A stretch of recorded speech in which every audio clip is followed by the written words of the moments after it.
Assim rogamos em nome de Jesus. Amém.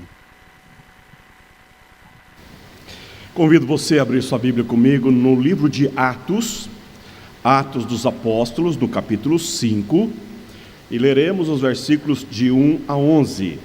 Também será projetado esse texto, você pode aproveitar a projeção de Atos, capítulo 5, dos versículos de 1 a 11. E nesta noite eu quero falar com os irmãos e as irmãs sobre esse texto, pensando na seguinte ideia: a igreja cheia do Espírito Santo tem temor ao Senhor. A igreja cheia do Espírito Santo tem temor ao Senhor. Diz-nos, pois, a palavra do Senhor. Entretanto, certo homem chamado Ananias, com sua mulher Safira, vendeu uma propriedade, mas, em acordo com sua mulher, reteve parte do preço e, levando o restante, depositou-o aos pés dos apóstolos. Então disse Pedro: Ananias, por que encheu Satanás teu coração, para que mentisses ao Espírito Santo, reservando parte do valor do campo? Conservando-o, porventura, não seria teu? E vendido, não estaria em teu poder? Como, pois, assentaste no coração este desígnio? Não mentiste aos homens, mas a Deus. Ouvindo estas palavras, Ananias caiu e expirou, sobrevindo grande temor a todos os ouvintes. Levantando-se os moços, cobriram-lhe o corpo e, levando-o, sepultaram. Quase 3 horas depois, entrou a mulher de Ananias, não sabendo o que ocorrera.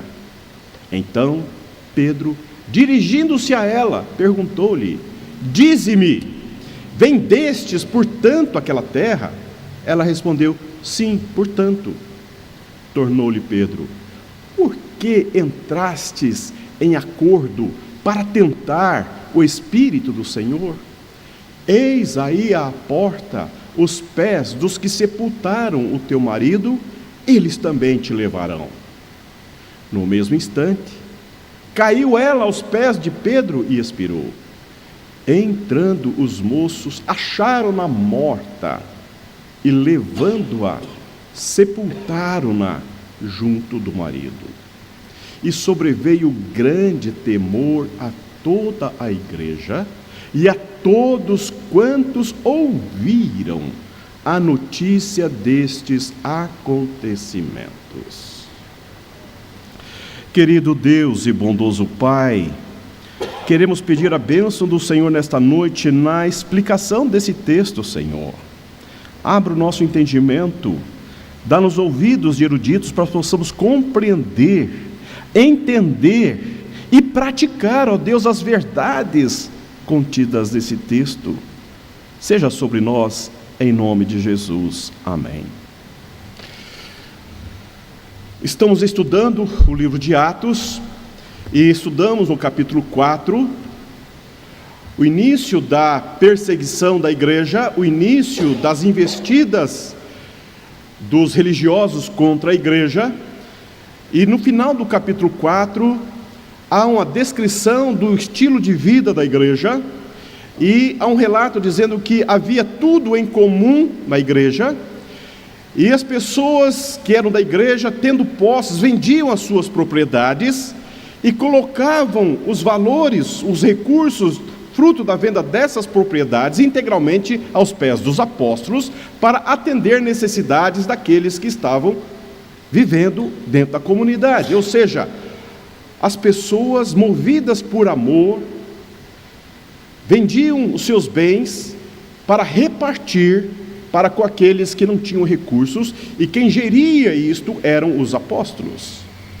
E ao final do capítulo 4, há uma descrição de um homem rico, que já foi pregado aqui pelo presbítero Rogério Campa, que é Barnabé, homem da cidade de Chipre, um homem temente a Deus, um homem rico, que também vendeu a sua propriedade integralmente e colocou os seus recursos aos pés dos apóstolos, e não apenas vendeu as suas propriedades e doou à igreja, mas ele também tornou-se um pregador do evangelho, um missionário. No versículo 5 nós temos uma palavra que começa com uma adversativa, a palavra entretanto. Veja lá no versículo 1, entretanto. Essa palavra diz muito acerca do que vai acontecer nesse relato. A igreja estava gozando de uma relação profunda de amor, de uma relação profunda de cuidado. Havia a presença do Espírito Santo pairando sobre os relacionamentos, havia paz, havia amor, havia concórdia, havia uma relação de profundo cuidado e uma dignidade nos relacionamentos, de temor, de amor diante de Deus. E as pessoas estavam vivendo em paz. Mas, agora, Lucas não vai se furtar a escrever, a registrar os problemas da igreja. E essa igreja está enfrentando um grave problema, um grande problema. E esse problema foi enfrentado com muito rigor. Uma primeira leitura desse texto nos dá a ideia de que Deus é um Deus vingativo, é um Deus que não perdoa, é um Deus que castiga, é um Deus que imputa a sua justiça e aniquila o pecador. Na verdade, o que nós precisamos entender é que Jesus está lidando com a história do seu povo e fazendo dos remanescentes de Israel, do povo de Judá, do povo judeu, um novo povo, e enxertando nesse povo todos aqueles que haveriam de crer em Jesus Cristo. Então a igreja que nasce no livro de Atos é uma igreja que vem daqueles que eram dos judeus, que aceitaram o evangelho de Cristo Jesus, e também a todos os povos de todos os lugares que pela fé renderam-se ao senhorio de Cristo e então estão nessa nova comunidade de fé. E a igreja é uma continuidade do povo de Deus, inaugurada agora pela revelação de Cristo Jesus, pela fé, e enxertada pelos que foram adotados em Cristo Jesus pela fé. Então a igreja agora, o povo de Deus agora não é apenas o povo de Israel, mas é todo o povo de Deus que crê no evangelho e pela fé, abraça o evangelho e pela fé servem a Jesus Cristo. E esta então é a narrativa que fala sobre o começo da igreja, e é a primeira vez que Lucas chama este povo como igreja aqui no capítulo 5. E ao chamar sobre igreja, ele fala de um grave problema. E qual é o grave problema? O grave problema é um casal. É um casal que está imitando os membros da igreja a oferecer recursos para atendimento aos necessitados. É um casal que livremente resolveu participar da coleta, da ajuda aos necessitados. Eles não precisariam participar disso, eles não foram obrigados a participar disso, eles voluntariamente se colocaram à disposição, mas ao fazê-lo, eles cometeram um grande erro, e é isto que está sendo aqui narrado, e isso que está sendo aqui considerado, e nessa noite eu quero tratar com você acerca daquilo que Lucas está tratando aqui, para que meu irmão e minha irmã, nós possamos também, quando nós pensamos que somos povo de Deus, a considerar aquilo que Lucas está considerando. O olho do Senhor perscruta todas as intencionalidades do coração. Por isso que uma igreja cheia do Espírito Santo tem temor ao Senhor. O que aconteceu? Aconteceu que Ananias e Safira venderam a sua propriedade, e Ananias chegou diante dos apóstolos e entregou uma oferta, fruto da venda do seu terreno, do seu negócio. Mas, veja o que está escrito no versículo 2: Mas em acordo com sua mulher, ele reteve parte do preço e, levando o restante, depositou-o aos pés dos apóstolos. Era praxe, era entendido que as pessoas que faziam as suas ofertas revelavam os valores e a origem das suas ofertas. O que ocorreu com este casal é que eles venderam a propriedade por um valor e colocaram aos pés dos apóstolos, um valor diferente daquele que foi vendido. Eles retiveram parte do valor da venda e, colocando parte desse valor como depósito aos pés dos discípulos, retendo uma parte do valor da venda.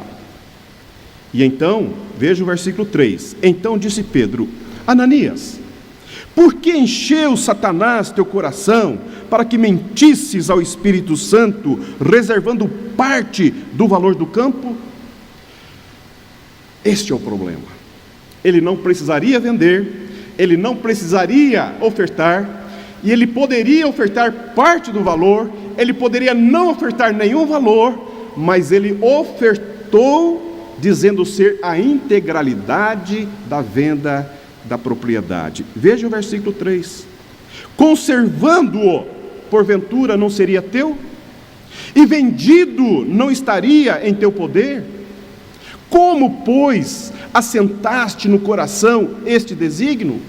Não mentistes aos homens, mas mentistes a Deus. Meus irmãos e minhas irmãs, eu quero dizer para você que aqui nós temos um grave problema, que não é propriamente, tem a ver com o recurso financeiro, não tem propriamente a ver com a oferta, mas tem a ver com os desígnios e os propósitos construídos, conspirados, engendrados, ajustados dentro de casa e expostos na comunidade.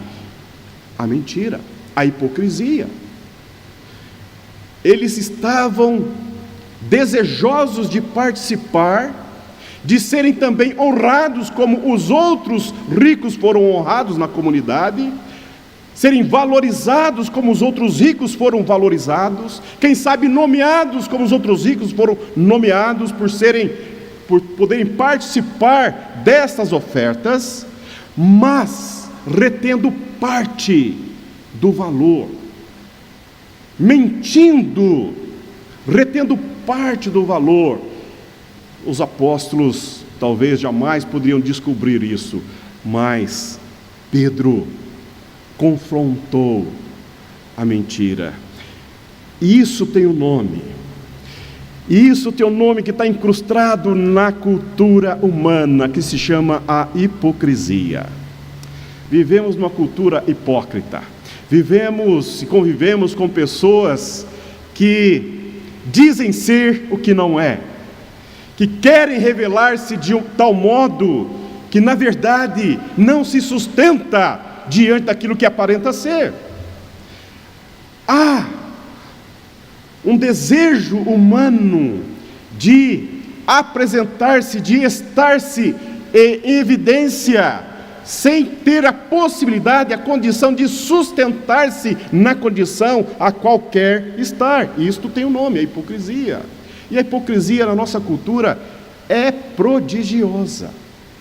E eu diria até que é até de certa forma aceitável na cultura. Nós sabemos que as pessoas às vezes cometem hipocrisia conosco e nós dizemos: coitado, né? Que pena, né? Deixa ele, né? Nós acomodamos a hipocrisia, porque o problema não está só lá, o problema também está aqui. A hipocrisia não acontece só do outro lado, acontece aqui também.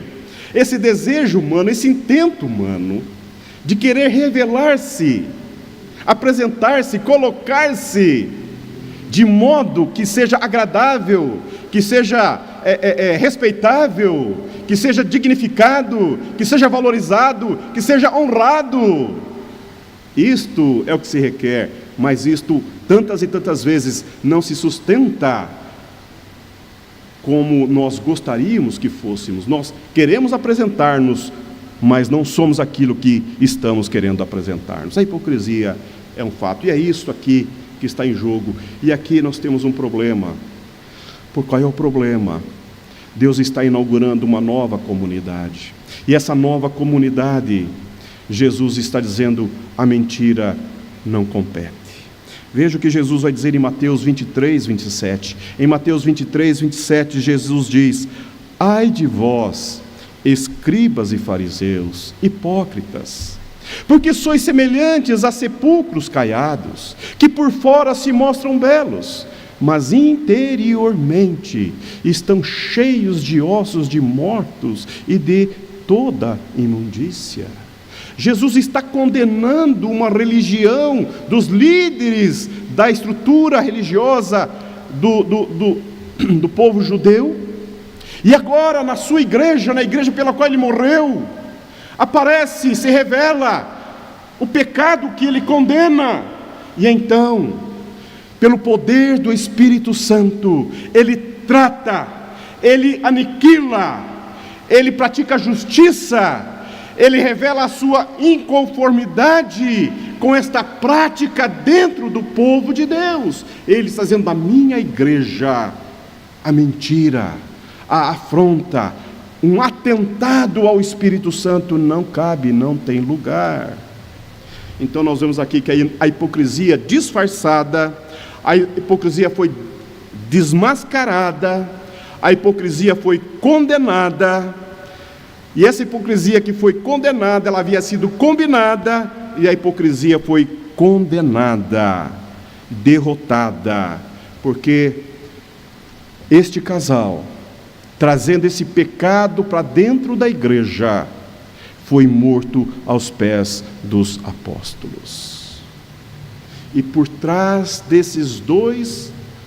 deste casal, Pedro vai dizer e vai fazer uma severa acusação: por que deste lugar ao diabo em vosso coração? Uma coisa é a intencionalidade humana, uma coisa é o pecado da nossa natureza humana, uma coisa é esse desejo, essa vontade, essa volúpia de querer ser o que não é. Isto é algo humano. Outra coisa é dar vazão a isso, é tornar isso uma prática, é tornar isso uma vivência, é tornar isso um modo de vida. Outra coisa é colocar isso em prática, isso é tornar aquilo que nós não somos.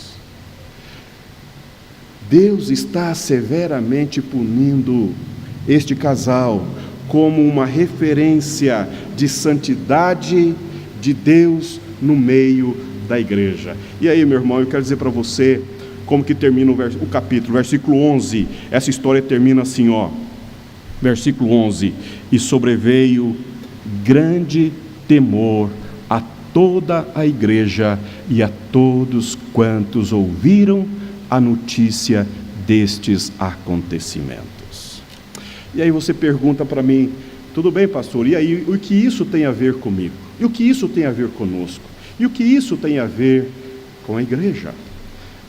Eu diria para você: tem tudo a ver conosco. Tudo a ver conosco. Em primeiro lugar, Deus envia seu Espírito Santo, e o Espírito Santo que habita o seu coração, habita o meu coração, que habita no meio da igreja, no meio do povo de Deus. Esse Espírito é santo, ele é santo, ele é santo. E ele, em sendo santo, ele revela, ele mostra, ele traz a você e a mim o discernimento da vontade de Deus e confronta o nosso mal. A presença do Espírito Santo, do Deus Espírito Santo, dentro de você, dentro da igreja, dentro da sua família, é uma real convicção e uma real presença de Deus que requer de você uma vida de justiça e de viver em conformidade com a palavra de Deus. O propósito propósito de Deus em enviar o Espírito Santo ao coração, à vida do seu povo, é para que ele traga a palavra santa de Deus ao seu coração, à sua mente, à sua vida, e que isto seja os valores, as balizas, os princípios que devem reger, que devem nortear a sua vida, as suas decisões, os seus processos decisórios. Não a sua vontade própria, não a vontade da cultura, não a vontade do mundo, muito menos a vontade do diabo. O propósito de Deus em dar-nos o Espírito Santo é para dizer: você me pertence, você é meu. E ao selar-nos com o Espírito Santo, Ele está dizendo: há um estilo de vida proposto para você, e você deve viver de acordo com os princípios e valores da palavra de Deus. E o Espírito Santo, diz Jesus, nos guiará a toda a verdade. Então, meus irmãos, isso tem a ver com você, tem a ver comigo, tem a ver conosco e tem a ver com a igreja.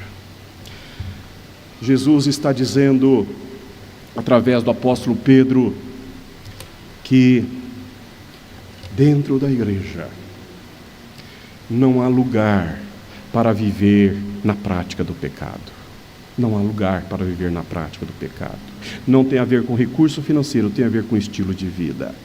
Tem a ver com sinceridade, honestidade, verdade, transparência, sinceridade. A palavra sincero e a palavra hipócrita, na língua grega, elas são antônimas. Sincera é sem cera, sem cera. Hipócrita, vocês conhecem aquelas duas figuras do teatro grego, uma cara bonita, uma cara feliz e uma cara triste? O teatro grego trabalhava com essas duas imagens para representação no teatro. Aquilo era a ideia de hipócrita. Quem estava por trás não mostrava a sua face, mostrava essa cara. Esta cara era hipócrita, porque não revelava a cara de quem estava representando. Muitas vezes o ator, ele fazia uma cera representando aquela cara feliz ou a cara triste. Então, quando ele terminava a sua apresentação, ele ia e lavava, retirando aquela cera. Daí vem a palavra sincera, sem cera, ou seja, removida a cera, é a cara limpa. Sinceramente, a sinceridade, a verdade na língua grega vem disso: cara limpa, sem cera, sinceramente, verdadeiramente, genuinamente. A hipocrisia é uma máscara que a cultura usa para escamotear, para esconder de fato quem se é e apresentar aquilo que se quer revelar. E aqui, no meio do povo de Deus, isso não é possível. Podemos até, evidentemente, nós líderes da igreja, acolhermos as nossas hipocrisias e lidarmos bem com as nossas hipocrisias, mas diante de Deus isto é impraticável. Por quê? Porque, em primeiro lugar, meu irmão, nós precisamos entender que Deus é santo. Nós temos um grande problema com Deus. E este é o grande problema do ser humano. Nós cremos em um Deus que é santo, em um Deus que é puro, em um Deus que é verdade, em um Deus que é transcendente, em um Deus que é criador, em um Deus que se revelou na vida, na figura do seu Filho, que viveu sem pecado. O grande desafio da igreja é entrar em uma relação de pessoalidade, de verdade, com esse Deus que é criador, que é santo, que é transcendente, que é justo, que é reto, que é puro, e que nós somos pecadores, e que nós temos a consciência da nossa pecaminosidade, da nossa vileza, da nossa precariedade, da nossa tragédia. Quando nós olhamos para nós temos essa convicção e essa certeza de que não há boa-valia, nós somos o que somos, é assim que a palavra de Deus nos revela. Diante de Deus, nós somos consumidos porque a nossa precariedade, a nossa vileza nos distancia de Deus. E aí, esse texto nos fala da intencionalidade de Deus no meio da igreja, que é ter temor a Deus. E temer a Deus, meus irmãos, é mais forte do que amar a Deus, pois esse temor é causado pelo terror diante do Deus terrível e pelo sentimento do próprio nada da criatura e do seu pecado diante do Deus que é santo e é transcendente. O temor de Deus não é restrito apenas ao medo, mas também ao amor de Deus para conosco em sua soberana vontade. E na revelação bíblica existe uma tensão, porque esse Deus a quem chamamos de Deus terrível, Deus transcendente, também é o Deus a quem chamamos de Pai. É um Deus que se representa a nós como Pai. E então nós desenvolvemos uma relação profunda de amor, porque Deus revela o seu amor a nós, e nós o amamos porque Ele nos amou primeiro, mas Ele não anula a sua pessoa de Deus justo, Deus santo, Deus reto, Deus temível, porque Ele o é, mas para conosco Ele também é Pai. E aí existe essa tensão, que nós nos relacionamos com Deus a quem chamamos de Pai, mas Ele também é Deus justo, é Deus transcendente, é Deus santo, é Deus reto, em quem não há nenhuma mácula. E a igreja, ela é chamada a relacionar-se com esse Deus na figura de Jesus. A igreja, como povo de Deus, ela nasce da Trindade e chama o seu povo para viver essa realidade diante da santidade e da transcendência de Deus no mundo. E aí, este é o grande desafio. A igreja, ela é de Deus, ela não é sua. Antes de ser minha, ela é de Deus, ela pertence a Deus, porque a sua vida também pertence a Deus. E aí você pode dizer, como então eu vou relacionar-me dentro da igreja com esse Deus? Deixa-me dizer uma coisa. Jesus vai dizer aos seus discípulos: quem quer vir a mim, negue-se a si mesmo, tome a sua cruz e siga-me. Para que nós de fato tenhamos uma relação profunda, verdadeira, genuína com o Deus da igreja, há de se construir uma relação de verdade, de sinceridade, de honestidade dentro da igreja. Não há como, meus irmãos, não há como nós dizermos que somos cristãos e não traduzirmos o que é ser cristão nessa relação de pessoalidade, em primeiro lugar, com Deus. E este relacionamento com Deus, sincero, genuíno e verdadeiro, transbordar para os relacionamentos na comunidade de fé. Reverendo Hernandes tem uma palavra muito interessante para explicar isso. Ele diz: a igreja acolhe a todos, mas ela não aceita tudo. A igreja acolhe a todos, mas ela não aceita tudo. E ele vai dizer: você pode vir como está, mas você não pode permanecer desse jeito. Reverendo Hernandes está dizendo que a igreja é para todos aqueles que requer uma relação de verdade com Deus.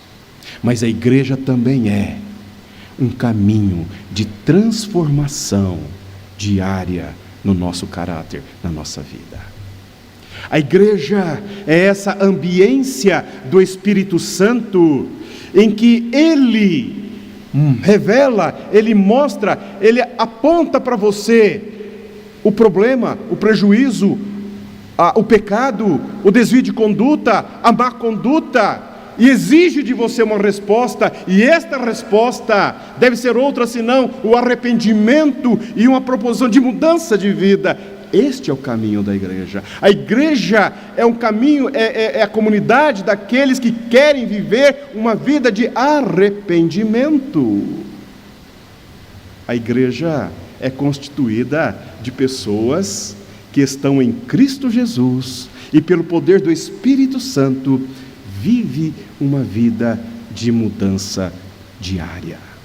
Eu quero encerrar minha fala chamando a sua atenção para a vida do apóstolo Pedro. Esse Pedro que está confrontando esse pecado dessa mulher, esse Pedro que está cheio do Espírito Santo, esse Pedro que está discernindo o pecado do coração de Ananias e Safira, este homem que está agora como líder da igreja, que é um exímio pregador e que muitas pessoas convertem quando ouve pregar, este homem era o Simão, e este homem, quando Jesus disse que haveria de morrer dali 3 dias, Pedro disse: não, Senhor, de modo nenhum. E Jesus vai confrontar a Pedro e diz: arreda-te de mim, Satanás. E Jesus vai dizer para Pedro: Pedro, Satanás queria te peneirar, eu intercedi por você. Este Pedro foi aquele que negou a Jesus 3 vezes. É este Pedro que está confrontando o pecado deste casal. Este Pedro, negando Jesus, Jesus o encontrou lá no lago Tiberíades. E lá no lago Tiberíades, ele foi pescar, abandonando o projeto de Jesus. Esse Pedro vai ser confrontado por Jesus, dizendo: Pedro, tu me amas, Pedro? Pedro vai dizer: sim, mestre, eu amo. E Jesus vai dizer: apacenta as minhas ovelhas. Esse Pedro vai pela 3ª vez dizer: ok, Jesus, eu amo do meu jeito, eu amo da minha condição, eu amo com a minha precariedade, eu amo do jeito que eu posso te amar, eu amo com amor humano, eu amo com a minha fragilidade, com a minha inconsistência, com o meu jeito de ser, eu amo desse jeito. Eu gostaria de amá-lo do jeito que o Senhor me ama, mas eu não consigo. Jesus está dizendo para Pedro, ele perguntou 3 vezes para dizer: Pedro, eu não quero que você queira me amar de um jeito que você não consegue, eu quero que você me ame do jeito que você é, com as suas fraquezas, com as suas debilidades, com as suas inconsistências, com a sua incredulidade, com a sua inconformidade, com a sua vileza, com a sua maleza. Você me ame, e a partir deste amor, a partir desse desejo profundo de amar-me e de viver-me baseado no meu amor, é nestas condições que eu quero estabelecer uma relação com você. E a igreja de Jesus é constituída de pessoas que de fato amam Jesus. E aí, meu irmão, o povo de Deus precisa ter essa compreensão. Nós não precisamos de ter desempenhos na igreja. A igreja não é lugar para pessoas fazerem maratonas de desempenho. Quem é melhor, quem é maior, quem dá mais, quem recebe mais, quem ganha mais, quem vence mais, quem estuda mais, quem crê mais. Não é lugar para essas pessoas na igreja. Quem é mais poderoso, quem tem oração mais bonita, quem é mais forte, não há lugar para essas pessoas na igreja. Não há lugar para essas pessoas na igreja. Não é por desempenho, não é por performance. Igreja não é lugar de gente que queira fazer muita coisa para Deus. Não, igreja não é lugar para isso.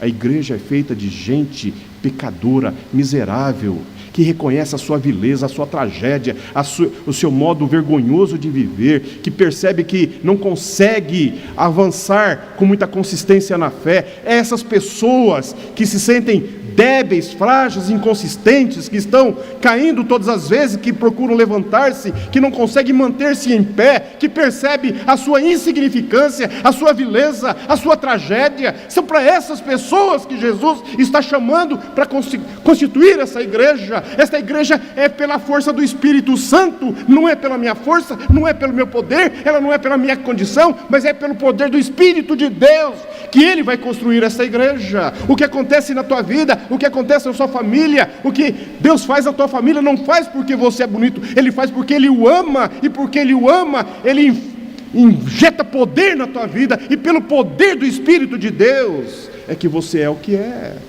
Nós precisamos entender isto. Às vezes nós olhamos para a nossa família e ficamos tão desanimados porque há tantos pecados na família, há tantos desajustes na vida familiar, há tantas situações desajustadas, desintegradas, parece que nós estamos desmanchando as nossas relações. E nós olhamos para a igreja, ocorrem as mesmas coisas, porque somos pessoas que não se sustentam, são pessoas frágeis, débeis, inconsistentes, e nós pecamos, e nós caímos, e nós não nos sustentamos em nós mesmos, mas é pelo poder do Espírito Santo que nós somos o que somos. Isto é igreja. E nesta noite eu preciso dizer claramente ao seu coração, se você ainda não entendeu que o propósito de Deus na tua vida é tratar o seu caráter, é tratar o seu coração, é renovar a sua mente, é fazer de você uma nova pessoa, um novo homem, uma nova mulher, mais plena de Deus, mais cheia de Deus, mais tomada pelo poder de Deus, mais envolvido pelo poder de Deus, para que você viva uma vida a partir do poder do Espírito Santo na tua vida. Então você está talvez buscando coisas erradas na igreja. Pedro entendeu isso de um modo muito difícil, e agora ele está confrontando o pecado na igreja, porque ele sabe, ele reconhece e ele percebe. Esse casal está querendo dizer: olha, nós somos muito bons, nós somos tão bons que nós estamos aqui trazendo também os nossos recursos. Pedro está dizendo: eu conheço o coração de vocês, eu também já fui como vocês, eu também já intentei o mal contra Deus, eu também, ele sabe, eu entendo isso, eu conheço esse negócio não funciona assim, porque na igreja de Deus, é Ele que tem a última palavra, é Ele que tem um olhar santo, é Ele que perscruta todas as coisas. Portanto, nessa noite eu quero deixar essa palavra incomodando o seu coração nesta semana. Eu quero convidar você a pensar seriamente, a não construir uma relação de fé baseado na performance, no desempenho, baseado numa vida de atividades, de coisas por fazer, mas numa verdade que deve permear o seu coração, reconhecendo-se como tal e cair de joelhos, dizendo: Deus, eu não sei, mas eu quero, eu não consigo, mas eu quero ser como Pedro. Eu amo do jeito que eu sou, eu amo como eu sou, com a minha inconsistência, com a minha vulnerabilidade, mas eu amo, eu quero amá-lo.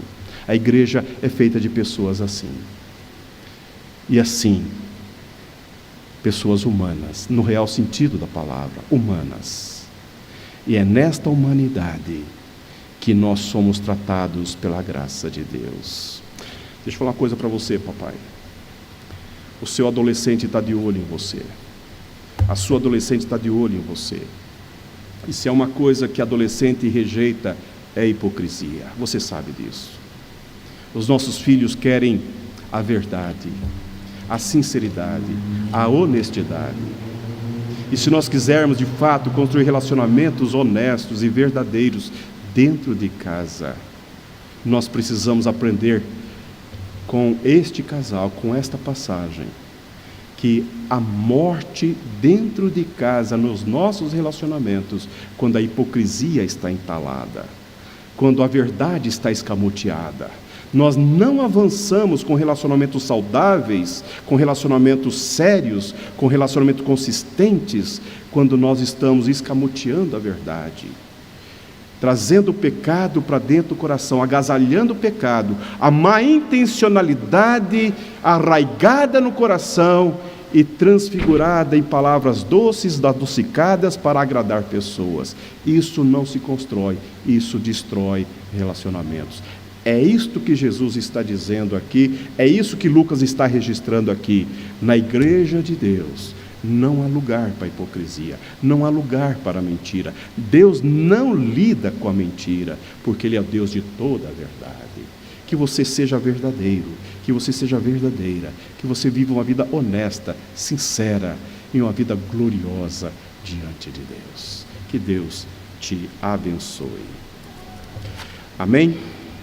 Eu quero convidar o pessoal do louvor para nós encerrarmos o nosso culto, cantando esse belo cântico, Vem derrama a paz.